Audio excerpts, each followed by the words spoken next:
let's talk a little bit about, when we split up and when I, went down that abyss and not even didn't understand what was going on, but we had issues in our marriage, obviously. Like, you don't get to that place without having issues that we just didn't really address.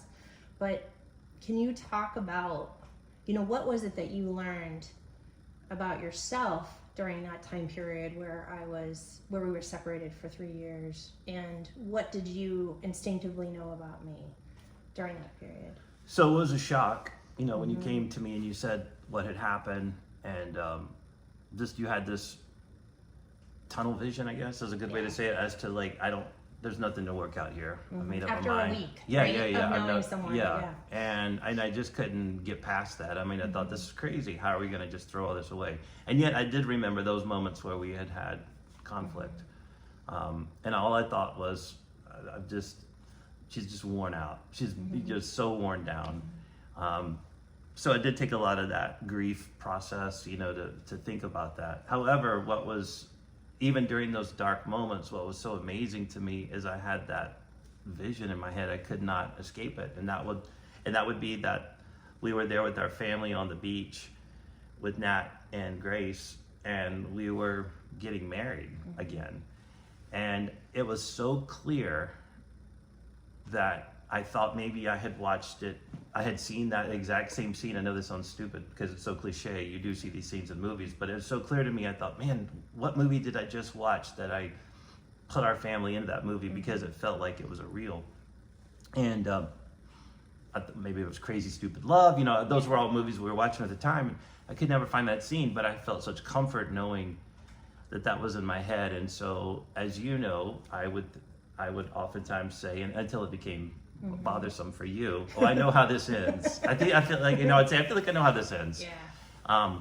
But where I found the strength to just stay the course and be calm is not like me, as you know. I'm very anxiety ridden, and so I read some books. I became all that. I became that cliche, self-help guru for a quick couple of weeks, couple of months. But in one of those books was the 4 agreements, and one of the agreements was do not take things personally.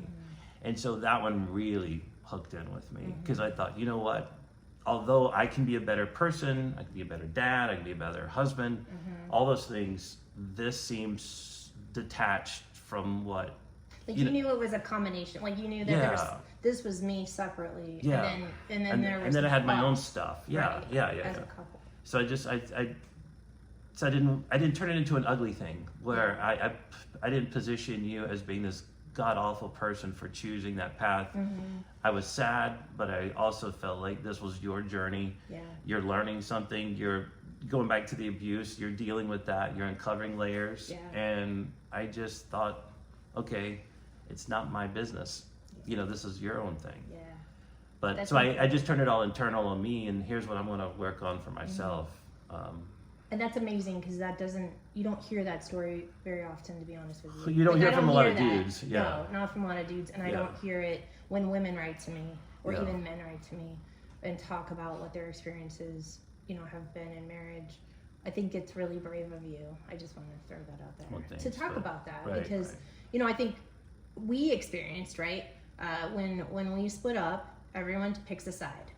Like, this happens in, 50% of marriages end in divorce, right? Yeah. So everyone picks a side, and it's based off of what they can see on the surface. It's not based off of what is actually happening in the marriage.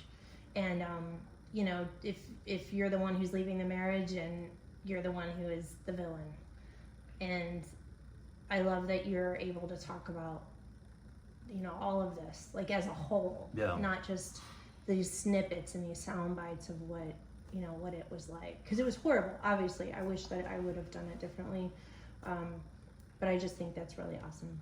Oh, thanks. I like you. Yes, I love you. But I also think there were, it's just a journey.